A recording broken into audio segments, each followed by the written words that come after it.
Jorge Benavides, subsecretario jurídico de la Presidencia de la República. Entiendo, doctor, bienvenido a Punto de Orden, buenos días, ante todo, que la oposición reorganiza acusaciones contra el presidente Lasso en el juicio político. Los legisladores opositores se centran en la renovación del contrato con Amazon Tankers como subargumento en el juicio político. Su análisis, por favor.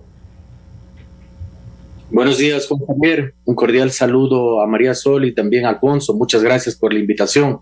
Asimismo, un caluroso saludo a aquellas personas que siguen el diálogo esta mañana. En efecto, como usted señala, dentro de este proceso de enjuiciamiento político al presidente ya se ha procedido a una serie de comparecencias, tanto desde el punto de vista técnico, así como de ex servidores públicos que tenían relación, por ejemplo, con Flopec y otras empresas públicas.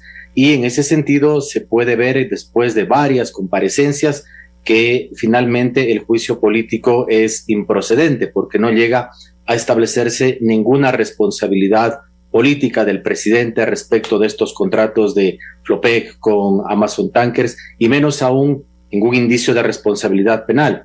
Creo que los tres elementos que son importantes de delimitar para cualquier diálogo respecto al juicio político por el tema de Flopec y Amazonas Tankers es tener en consideración que en su debido momento el presidente de la República, esto es marzo del 2022, presentó la denuncia correspondiente ante Fiscalía General del Estado, el órgano competente para hacer las investigaciones en caso de existir algún tipo de responsabilidad penal. Por otro lado, también se acogieron las recomendaciones que dio la Contraloría General del Estado.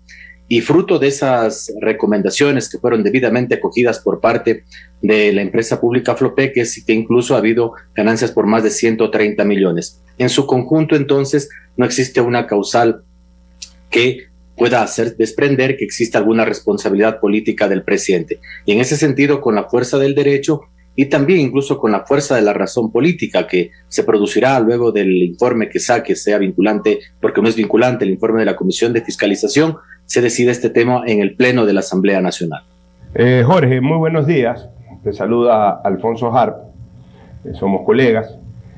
Yo quisiera iniciar por una pregunta, Jorge, porque está claro que en lo jurídico se ha demostrado hasta la saciedad que no existe el peculado. O sea, no existe el peculado de nadie. No hay peculado, mucho menos el vínculo del presidente. No hay peculado, o sea, no hay delito. Entonces, ni siquiera hay cómo ver si hay una responsabilidad política y mucho menos una responsabilidad penal ante la inexistencia del delito.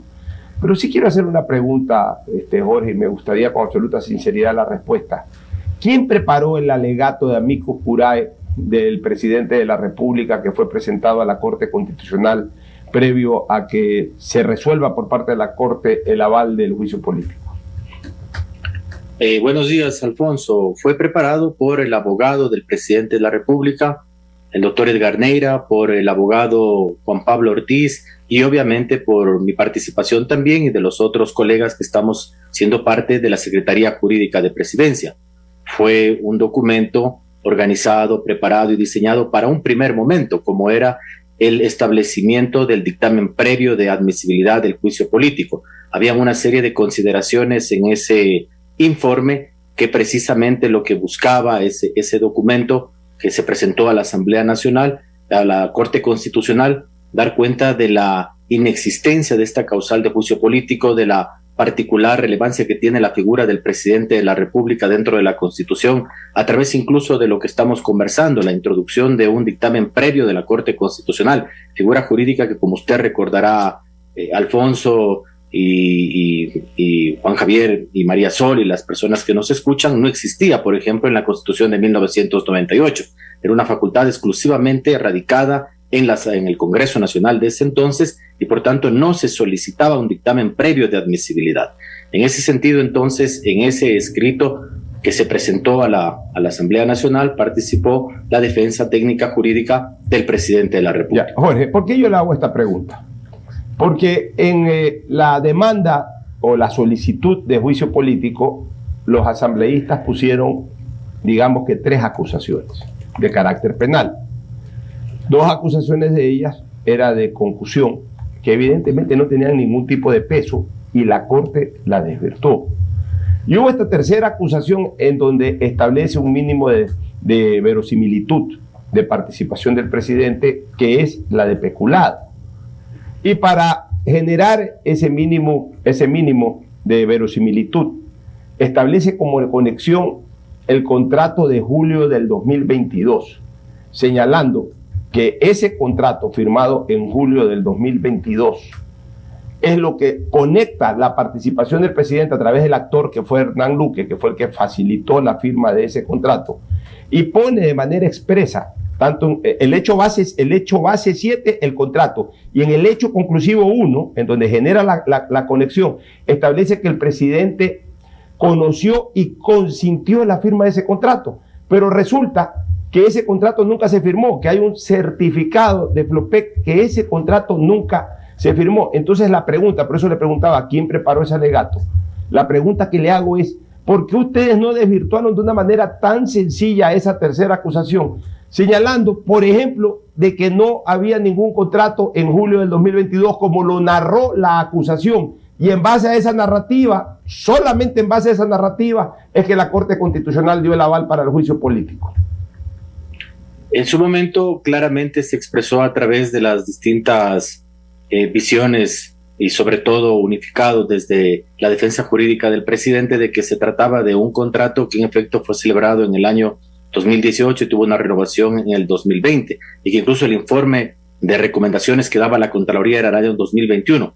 No hubo ningún tipo de argumentación en el sentido de que el presidente de la República tenga alguna incidencia o participación directa. Hay que tener claro de que el presidente de la República no suscribe estos contratos. El presidente de la República lo que hace es nombrar a lo que se llama el presidente de EMCO, de la coordinadora de las empresas públicas, y luego son los encargados de cada uno de los directorios de las empresas públicas, por ejemplo, en el caso puntual de Flopec, de establecer las distintas políticas, las responsabilidades, la suscripción de contratos y demás.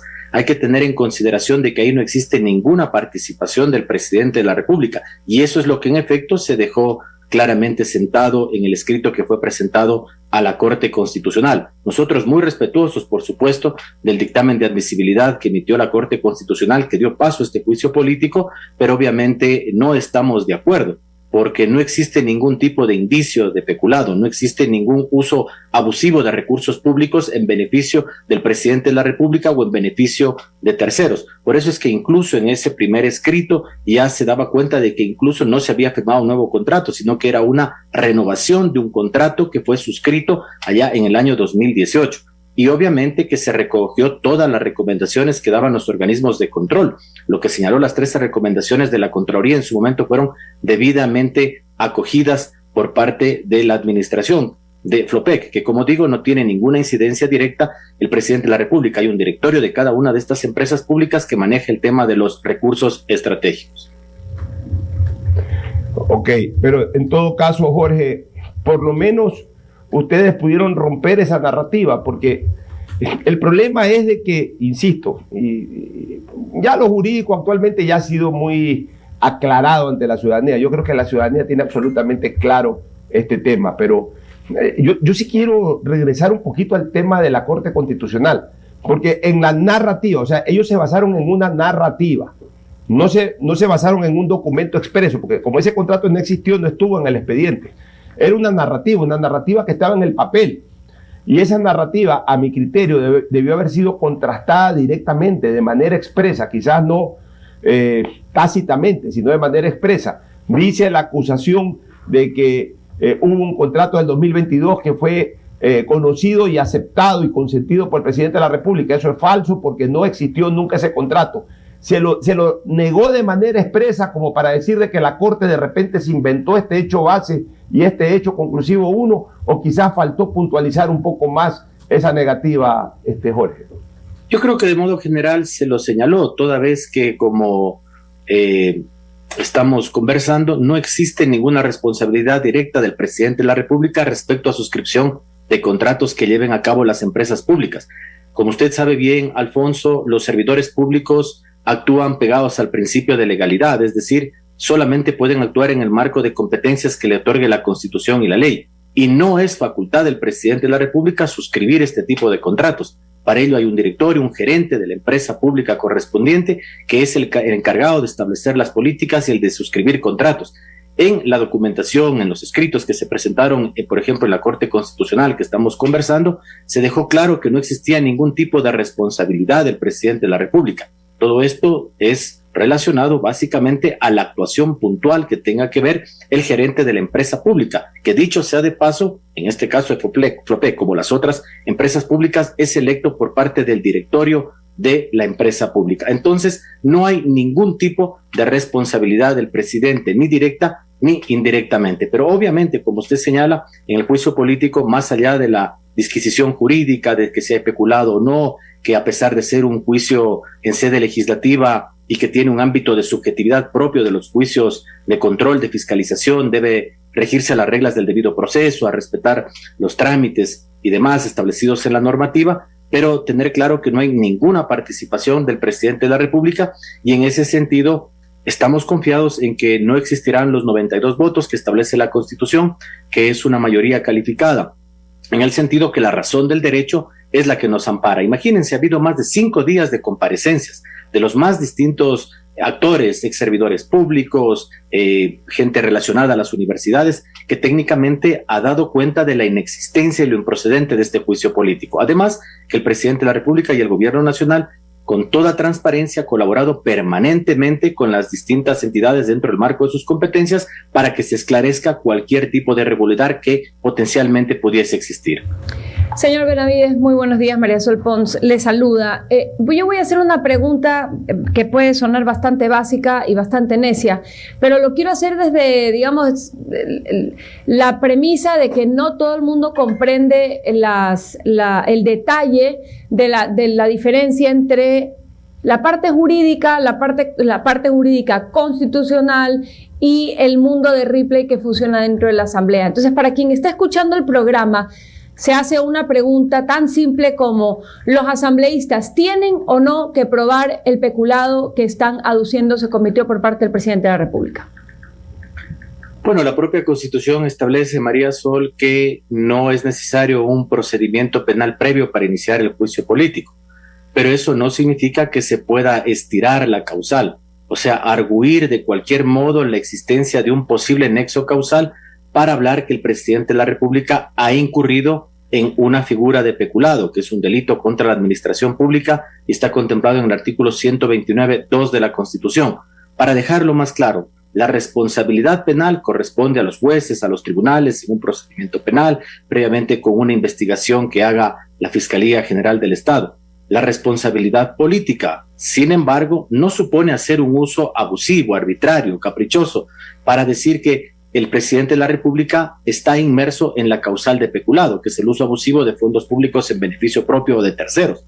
Tendría que haber al menos un nexo causal mínimo, una relación mínima para poder señalar que en efecto el presidente de la República está incurso, está inmerso en esta causal de juicio político. Y para los ciudadanos que nos escuchan, al no existir un nexo causal, una relación, aunque sea sencilla, para poder establecer algún grado de participación del presidente en una de estas causales establecidas en la Constitución, no existiría ese nexo causal y por tanto es improcedente el juicio político, porque tener en consideración que lo que consiste este juicio político es este contrato suscrito para transporte de crudo entre Flopec y Amazonas Tanker, y que, como hemos señalado, ahí no tiene ninguna participación el presidente de la República, porque eso se trata de una competencia exclusiva dada por la Constitución, dada por la ley, por el ordenamiento jurídico, al directorio de la empresa pública, al gerente nombrado por ese directorio. En ese sentido, entonces, es estirar esta causal para tratar de hacer parecer esta figura como jurídica y potencialmente avanzar hacia el juicio político y una potencial censura y destitución. Pero lo que le digo, en resumen, es entonces que se hizo una interpretación inexistente de un nexo causal para finalmente señalar que el presidente de la República hubiese cometido esta infracción de peculado y llamarlo a juicio político. Ahora, dentro de esa subjetividad que usted manifiesta, si es que en la Asamblea se llegaran a poner de acuerdo y en conseguir esos 92 votos, ¿se pudiera establecer que el presidente es culpable a pesar de que no haya esa conexión, ese tema causal que usted claramente establece?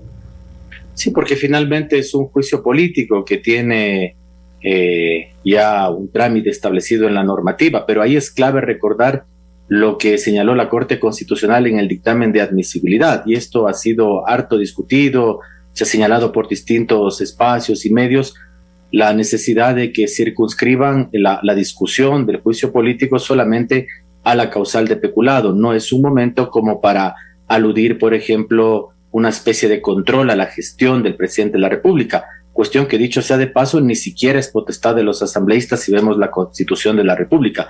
No está una facultad que le otorgue una suerte de controlar la gestión del presidente de la República. No es un momento como para discutir temas de seguridad, de empleo, de salud, de educación.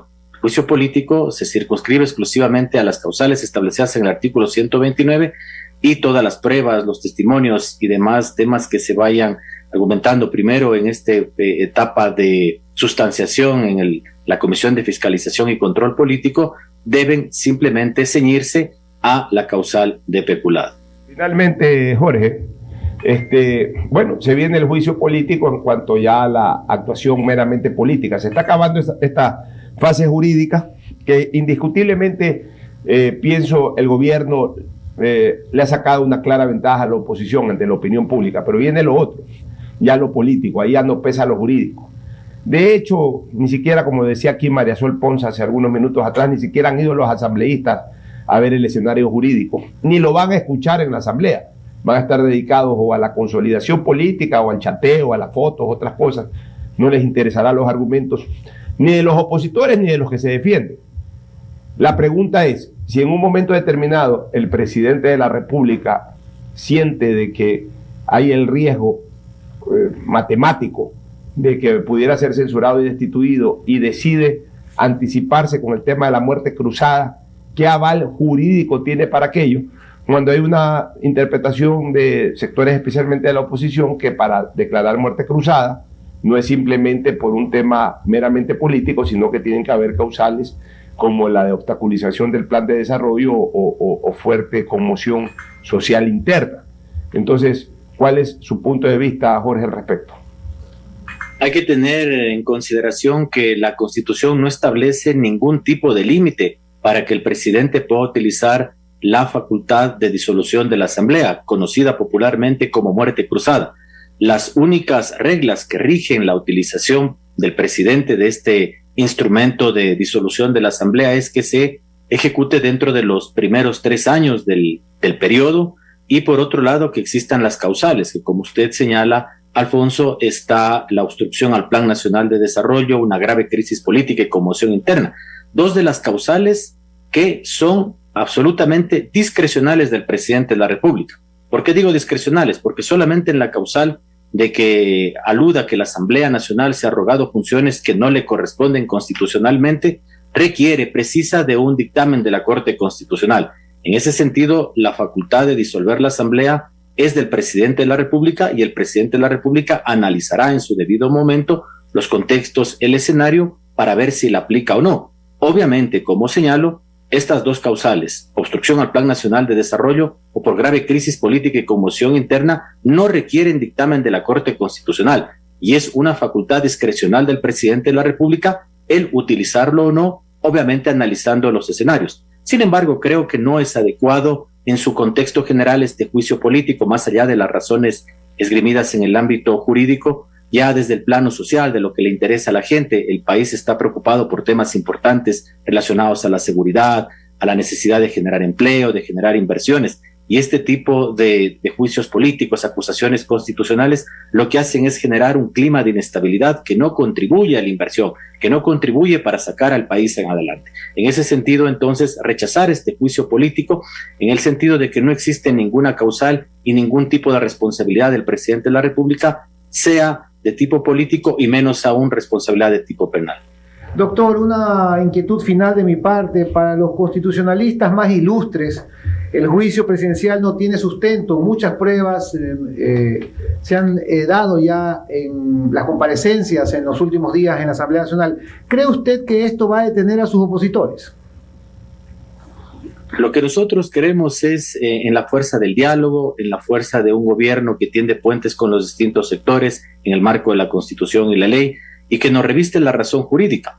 Y en ese sentido, la verdad de que el presidente no tiene ninguna responsabilidad en el peculado, creo, ha sido debidamente demostrada a lo largo de 5 días de comparecencias. El día de mañana ya concluye. En ese sentido, creemos que la razón del derecho nos ampara, y eso finalmente, aunque parezca complicado, da buenas razones para que ya en el ámbito de la discusión, cuando se llegue a sede legislativa, los asambleístas piensen como ciudadanos y lo que es lo que le merece el país, más bien estabilidad, trabajo, y que no se continúe con este proceso que, como hemos dicho, no es adecuado según la normativa jurídica, y sobre todo de que el presidente de modo transparente y la verdad ante los ecuatorianos es de la inexistencia de esta causa. Como digo, entonces, con la fuerza del derecho, el presidente de la República en su momento comparecerá al Pleno y demostrará que este juicio político es infundado y es arbitrario porque no se apega a lo que dice la Constitución ni la ley. Gracias al doctor Jorge Benavides, subsecretario jurídico de la Presidencia de la República. Buen día.